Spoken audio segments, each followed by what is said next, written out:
gagnons le littoral. Instant en forêt, moment de détente. Ah, ça sent si bon l'océan.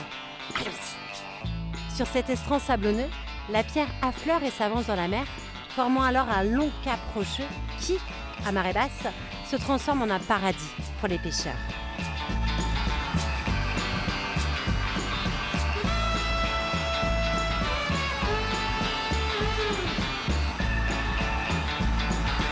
Stéphane, tu vois ce que je vois? Char-à-voile! Notre-Dame est l'un des principaux centres de char à voile en France. Rappelez-vous d'ailleurs les mots de Luc de la rue d'Issel. Luc qui nous a si bien vendu ce spot. Ah, mais il a tellement raison. Cette plage centrale s'y prête merveilleusement.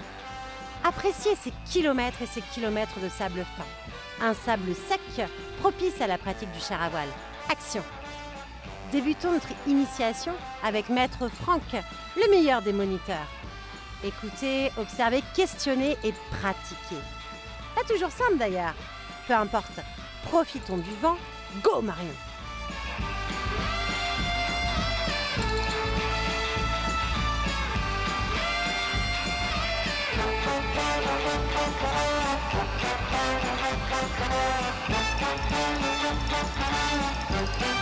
Pourquoi ça marche pas, mon Franck?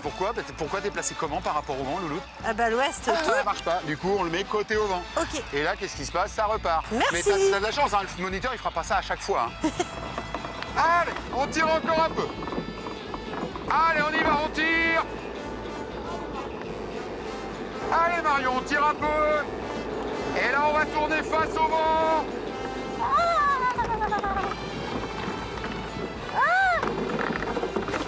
Excuse-moi. Ça va, Marion?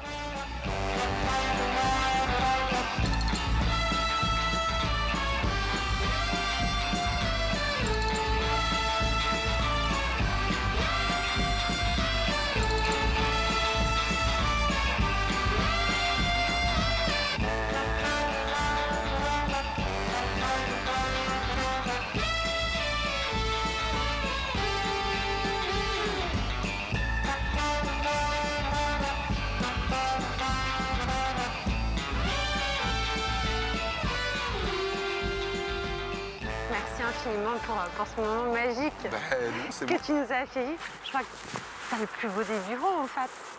Il y a pire. Il y a pire. Il y a Ouais, largement ouais, pire. ouais. Là, je crois qu'on avait tout réuni, les couleurs, les éléments, le vent, l'air et Plage sèche. une plage sèche. Des bons stagiaires, donc tout va Ah bien. bah, des bons stagiaires, ça je te demande parce que c'est sûr, c'est hyper pédagogue, mais on peut pas se lasser de ce métier, c'est pas possible. Ah non, c'est un métier passion et c'est vrai que non, on peut pas. L'hiver, quand il fait très très froid, qu'on se prend beaucoup d'eau sur la figure, c'est un peu dur, mais franchement, il y a pire. Ça fait Il y a combien de pire. temps que tu fais le métier? Alors ça fait pas très longtemps, j'ai fait une reconversion professionnelle. Ouais. Avant j'étais restaurateur, hôtelier restaurateur. Ah oui, Donc du coup voilà, j'étais en cuisine tout le temps, donc voilà. En fait je fais le métier depuis 7 ans seulement à peu près. Mais ta pratique du char à voile, Mais combien par contre de je temps? pratique le char à voile depuis que j'ai 10 ans. Et du coup j'ai fait beaucoup de compétitions avec mes filles, on a participé et tout ça. Du coup je suis vraiment passionné par le char à voile depuis que je suis tout enfant. Donc, Ça du c'est coup, chouette comme sport à partager en famille. c'est ça. Parce qu'à partir de quel âge on peut commencer le char à 8 voile? ans. 8 ans, c'est-à-dire que dès lors qu'on est décentré et qu'on on est capable de voir un petit peu ce qui se passe autour. Ouais. Donc à partir de 8 ans, c'est pas mal, c'est bien. Merci beaucoup, Franck. Bah écoute, je t'en prie, c'était Avant de un plaisir partir, pour nous. J'ai une dernière chose à te demander. Bah, tu demande si acceptes. je peux, C'est d'usage dans l'émission, avant de repartir, on prend toujours une photo avec la personne qu'on a rencontrée. D'accord. Est-ce que tu acceptes qu'on fasse une photo tous les deux? Bah oui, bien sûr. Ça marche? Ouais, Alors, bien sûr. je cours chercher le Polaroid et je D'accord. reviens.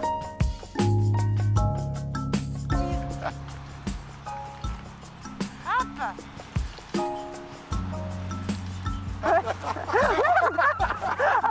Ah bah bien joué. Alors toi, t'avais jamais Ah, c'est normal, arrivé. il fallait la signature du sable. C'est le moniteur qui me perturbe. Franck, merci beaucoup. C'est pour moi. Mais c'est pour toi. Ah mais c'est trop cool. Mais oui, Ah, c'est mais pour on va toi. l'afficher au pôle. Ah ben j'espère. Ah bah oui. J'espère, on passe à vérifier. Ah ouais, super. Ah bah Attention. si, on va la mettre, fais pas avec les bisous. adhérents. Écoute, Merci. Merci beaucoup. Merci pour tout, j'espère que ça vous a plu. Ah, Et c'était puis, génial. ciao, ciao. Allez Stéphane, on y va? Parti. Main sur le cœur, Franck nous relance sur le chemin. Assurément, Notre-Dame est le meilleur des spots. Même notre photo a pris de la vitesse. Génial. Mais quel personnage ce Franck, j'adore. J'adore et je recommande, car au-delà de son sourire et de sa gentillesse, sa pédagogie est exemplaire.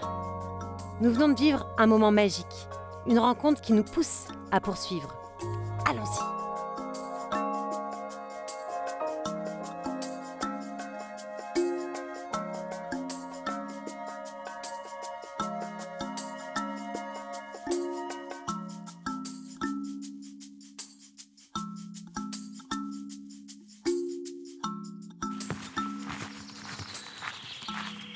Ah, vous êtes rieuse. Go.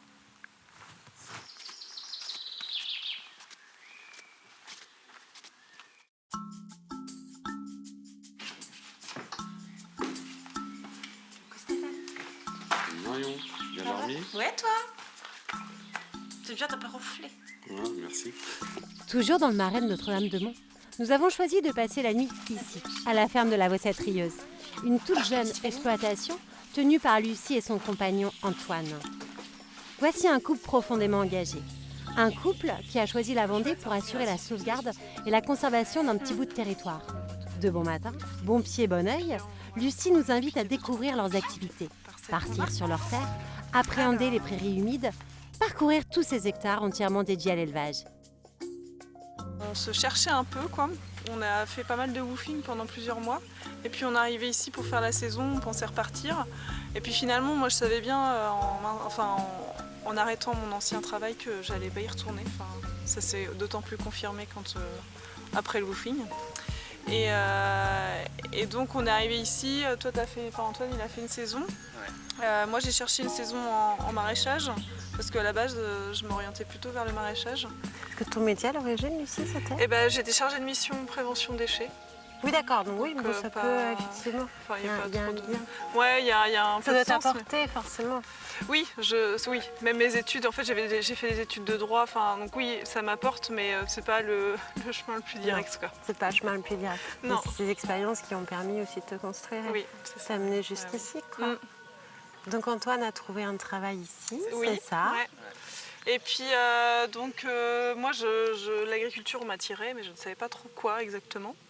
Donc j'ai commencé à faire une petite formation pour débroussailler toutes les thématiques liées à l'installation agricole, en me disant pourquoi je la fais, ça sert à rien, je sais ce que je veux faire, moi je veux faire du maraîchage. Ouais. Et puis en fait, je suis sortie de cette formation en me disant mais c'est pas le maraîchage mon truc, je crois que c'est les animaux. Et donc ça m'a un peu perturbée, ce qui était très bien dans mes certitudes. Et suite à ça, je voulais rencontrer des femmes qui élevaient des animaux, et pas des femmes qui faisaient les papiers, quoi, vraiment des femmes qui élevaient des animaux, parce que je voulais pouvoir poser mes questions de sensibilité, d'affect, de force physique aussi, parce qu'on s'imagine que c'est dur physiquement. Bien sûr. Tu voulais rencontrer la vraie paysanne. Ouais, voilà. Puis c'était quoi ce métier en fait, quoi, pour une femme. Et puis je me sentais plus à l'aise de parler de pas mal de choses. Et donc j'ai été accueillie dans plusieurs fermes. C'était vraiment super chouette avec ici, des sur femmes. le Marais. Alors sur le Marais et pas que. Ouais, j'ai fait en fait, vu qu'on voulait pas s'installer ici, j'ai été plutôt partie sur la Loire-Atlantique, voilà quoi. Okay. Et puis donc j'ai vécu des super moments avec des très belles femmes, c'était magique quoi. Et donc je me suis dit bon, les animaux c'est vraiment ça. Après quel animal, très vite ça a été plutôt la vache. Et en fait, à chaque fois, c'était très sympa ce que je vivais, mais je me disais mais il me manque un truc pour que je m'y retrouve moi. Je savais pas quoi. Mais à chaque fois, je me dis, non, c'est pas encore ce système-là que j'ai envie de creuser. Et c'est en arrivant ici, j'ai fini par aller voir nos voisins maintenant, Ludivine, qui élève des maraîchines. Et là, donc, j'ai approché la démarche paysan de nature et je me suis dit, en fait, c'est ça. L'intégration de la biodiversité dans l'activité agricole, c'était ça qui me manquait. Et donc là, après, ça c'est... C'est très intéressant de t'écouter parler aussi parce qu'on voit en fait que tout ton parcours, il est fait de rencontres. Oui. Et ce sont les rencontres en fait qui t'ont conduit jusqu'ici, toi aussi Antoine. Et c'est formidable. Vous acceptez qu'on vous suive ce matin dans vos tâches quotidiennes? Super. Parfait. On y va là.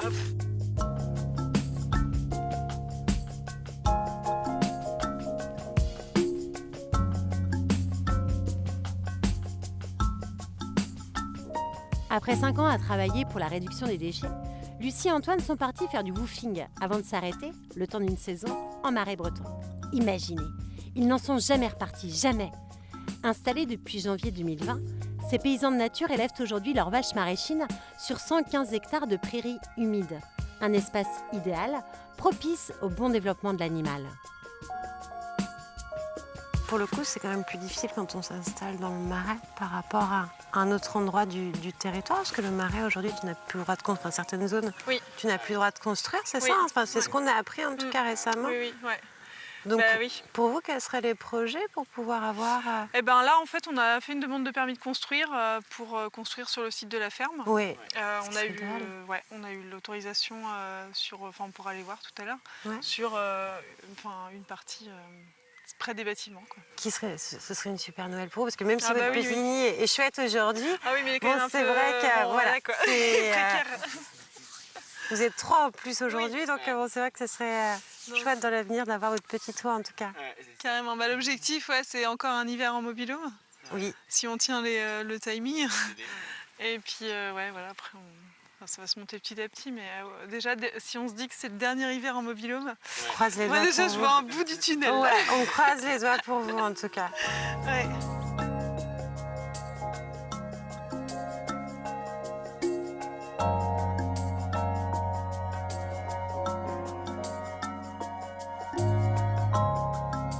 Objectif là, Lucie? On va déplacer le troupeau qui est juste derrière là, et on va le mettre ici. De vaches maraîchines? Oui, de vaches maraîchines. Vous en avez combien de vaches? Alors on élève 35 mères. Donc en gros en animaux on a, sur 35 mères on a peut-être 50 animaux, 50 bovins. C'est bien là, en plein marais. Alors là on est sur de l'eau douce ou de l'eau salée? Oui, là c'est de l'eau douce. Ouais. Vous avez également de l'eau salée? Oui, on a quelques parcelles en salé. On pourra aller voir tout à l'heure. Alors la différence est majeure forcément entre l'eau salée pour l'élevage et c'est surtout la précocité des prairies qui est différente. La portance aussi est un peu différente. Après, au niveau des plantes à l'intérieur, c'est pas si différent que ça. Parce que finalement, vu que ça inonde pas, l'eau de mer inonde pas, quoi, donc ça change pas beaucoup la composition des prairies. Ce qui change, c'est les petites salicornes sur le bord des fossés. Ah oui, c'est ça. Voilà, c'est ça. C'est pareil, la plante emblématique. Voilà, un petit peu, Là, on est sur de la prairie humide. Oui, nous, on a tout en prairie humide. C'est des prairies qui l'hiver, inondent fortement. Au printemps, c'est hyper humide. On ne peut pas mettre des animaux de façon précoce sur les prairies parce que sinon elles piétinent et puis les vaches piétinent et puis on n'a pas d'herbe, quoi. Après, c'est tout l'écosystème qui est propre, qui est hyper intéressant, hyper valorisant. Tous ces oiseaux qui nichent au sol. Tout ce biotope en fait qui évolue. Une richesse holistique incroyable. Oui. Vous, j'imagine, c'est aussi ce qui vous a motivé à vous installer ici. C'était l'objectif d'installation, c'était d'allier biodiversité et activité économique, quoi. Et puis c'est hyper valorisant en fait quand on fait des comptages avec la LPO de se dire nos pratiques elles favorisent l'arrivée des migrateurs. On a de plus en plus d'oiseaux menacés ailleurs qui viennent ici parce qu'ils trouvent... Comme par exemple on a la barge à queue noire notamment. On favorise l'inondation des prairies, donc dans des moments où c'est très sec comme cette année, en fait les oiseaux ils vont là où il y a de l'eau parce que c'est de la nourriture pour eux, ils se nourrissent de ce qu'il y a dedans. Donc évidemment si on favorise l'inondation des prairies et qu'on met en place des choses, ils viennent, quoi. Et puis forcément vous participez grandement à la conservation, à la préservation et à la sauvegarde de ce paysage. On essaye, du marais breton, à votre manière, mais c'est quand même essentiel en tout cas. Je ne peux pas vous empêcher de travailler. Surtout, on peut continuer. Être paysan de nature, c'est avant tout s'engager pour la biodiversité. Ces deux-là l'ont bien compris. C'est ainsi que les vaches maraîchines côtoient barges à queue noire, avocettes et autres échasses. Voyez, mais voyez comment ils sont avec leurs animaux. On parle, on caresse, on chouchoute, on aime. Leurs gestes sont remarquables.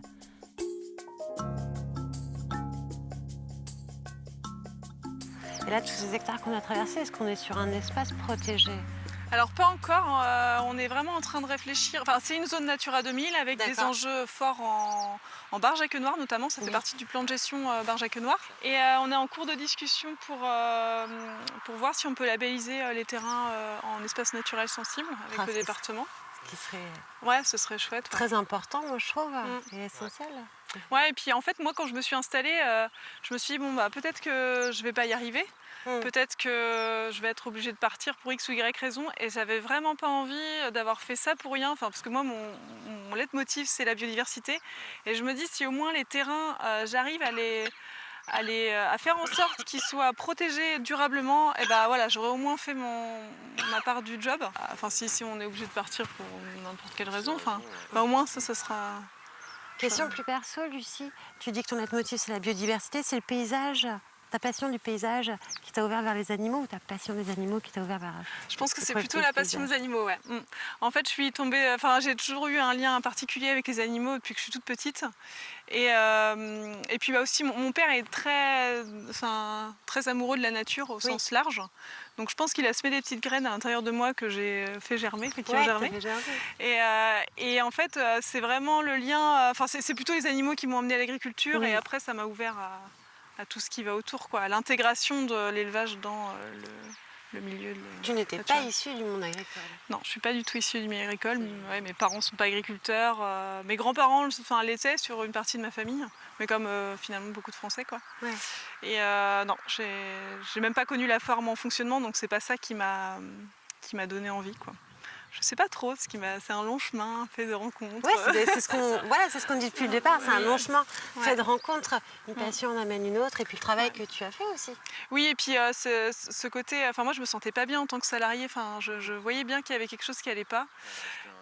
Ouais, le bureau, les contraintes horaires, puis j'avais toujours l'impression de mettre mes convictions dans ma poche à un moment ou à un autre. Et pour moi, c'était compliqué, quoi. Alors je changeais d'endroit, je démissionnais, je déménageais, enfin j'ai fait tous ces trucs. Et en fait, non, ce qui allait pas, c'était ce que je faisais au quotidien, quoi. Et là, tu es en plein épanouissement. Ben oui, parce que je peux mettre en accord ma vie professionnelle, ma vie de famille et mes convictions, donc ça c'est génial. On a la chance de pas d'avoir choisi un système où on n'a pas vraiment d'horaire, donc la contrainte horaire elle est plus là. On doit être présent tous les jours parce que les animaux ils ont besoin de nous tous les jours, enfin il faut être présent, mais finalement c'est pas très contraignant, parce que c'est un bonheur au quotidien, et puis quand son travail c'est d'aller se promener dans les champs, observer un peu ce qui s'y passe, nous on trouve que c'est chouette, quoi. Donc c'est... Ça on va revenir sur vos convictions justement. Après, on continue là? Ouais, on va aller voir. On va aller voir.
Lucie, je crois qu'on a bien compris qu'effectivement, donc là, vous êtes arrivée, vous avez créé votre ferme, donc expérience professionnelle, mais que l'expérience professionnelle, aujourd'hui, intègre votre vie de famille, toutes vos convictions. C'est vraiment tout un ensemble pour créer vraiment une expérience de vie à part entière, je me trompe pas? Ah non, pas du tout, ouais.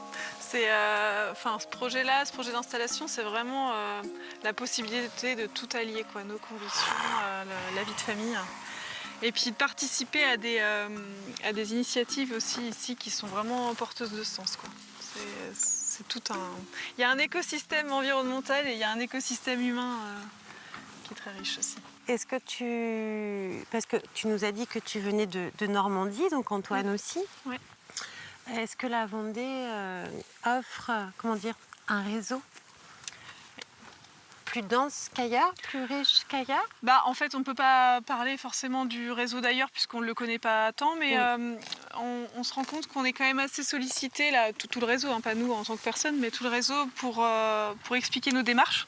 Donc c'est que ça doit pas se faire beaucoup ailleurs, quoi. Oui.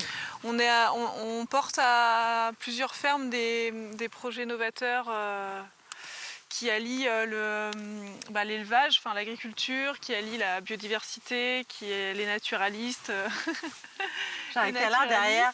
les consommateurs. Donc ouais, je pense que ça se fait. C'est pas partout comme ça, quoi. Non, puis ce qui est génial, parce que c'est vrai qu'avec Stéphane, on découvre complètement votre univers depuis hier soir. C'est quand vous discutez de vos collègues et amis, en fait, on sent des couples à chaque fois. Ouais, Donc, comment dire, un homme, une femme, un couple soudé, relativement jeune aussi. Oui, c'est vrai que. Et puis pas mal de reconversions professionnelles, en fait. Ok. Ouais, c'est pas forcément des gens qui faisaient ça, même d'ailleurs dans nos amis là. Oui, ou même qui soient fils de paysans. Ouais, non. Ouais. C'est pas mal de gens d'extérieur qui n'ont pas été dans le milieu agricole. Doucement. Oups. Doucement, s'énerve pas. Voilà, dégage-le, ouais. Voilà. Oui, c'est les joies de la reproduction. Mais oui, c'est ça aussi quand on travaille avec les animaux et on voit bien que vous êtes en totale écoute de vos animaux. En tout cas, on vous souhaite, déjà on vous remercie. On remercie vraiment pour votre accueil. On espère un jour recroiser votre chemin pour voir comment a évolué la ferme de la Vossette Rieuse. Ouais, tenez bon en tout cas parce que votre projet, il est formidable, il est très très beau. Merci. Puis on va partir chercher nous nos affaires à la ferme et vous dire au revoir. Et dire au revoir à Iris aussi. Ok, pas de soucis.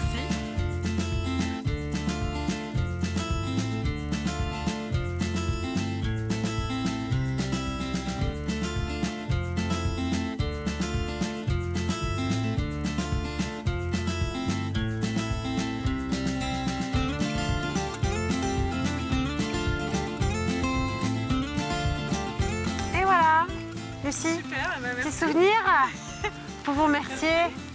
Merci beaucoup et puis à bientôt. Bel été. Merci, vous aussi.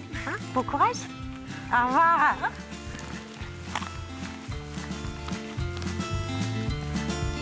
Vous l'aurez compris, dès le départ, l'objectif de cette ferme est clair. Favoriser la biodiversité, allier activité économique et protection de la nature, protection du vivant au sens large. Progressivement, à force de travail et de conviction, Lucie et Jérôme ont pu dessiner tout un projet. Ils voient jour après jour le paysage changer, évoluer, pour redevenir ce qu'il a pu être il y a de nombreuses années. Au revoir les amis.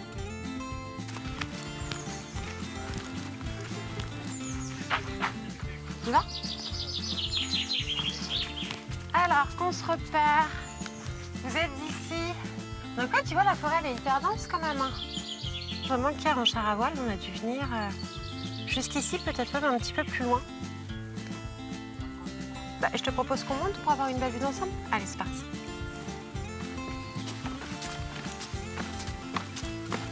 C'est le sport du matin, Stéphane.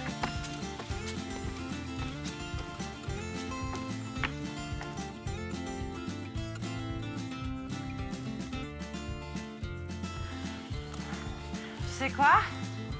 On ne voit même pas le pont de Noirmoutier. Pour les odeurs, en fait, c'est bien. Merveilleuse vue panoramique sur le marais. Assez lézardé. Redescendons pour reprendre le GR qui doit nous conduire jusqu'à la Barre de Mont. Une ville comme point de départ vers l'océan, porte d'entrée de l'île Dieu et de sa voisine Noirmoutier. Et laquelle choisirons-nous? Peu importe. Laissons place à la rencontre. La suite, s'il vous plaît.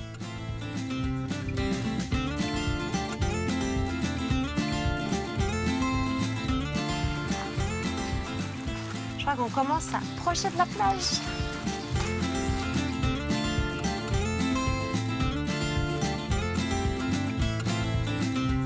Pile poil au même moment que le bateau de l'île Dieu. Ça, c'est chouette.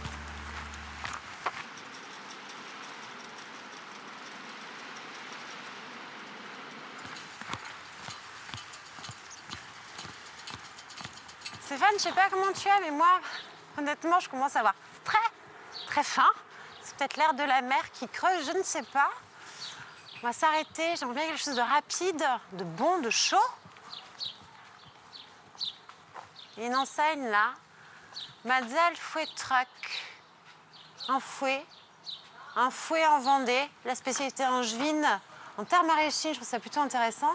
On va pousser la porte, puis on va peut-être en apprendre davantage. Bonjour. Bonjour. Est-ce que c'est possible de déjeuner Eh bien, avec pour plaisir. 2 personnes? Merci. Absolument. Pose le sac. Allez-y, installez-vous. Vous vous appelez comment, monsieur? Je m'appelle François Litou. François, moi je vous présente Marion. Enchanté. Honnêtement, ton enseigne nous a interpellés. Des Oui. fouets en Vendée, c'est Absolument. génial. Ouais, tout à fait. L'Anjou serait-elle venue?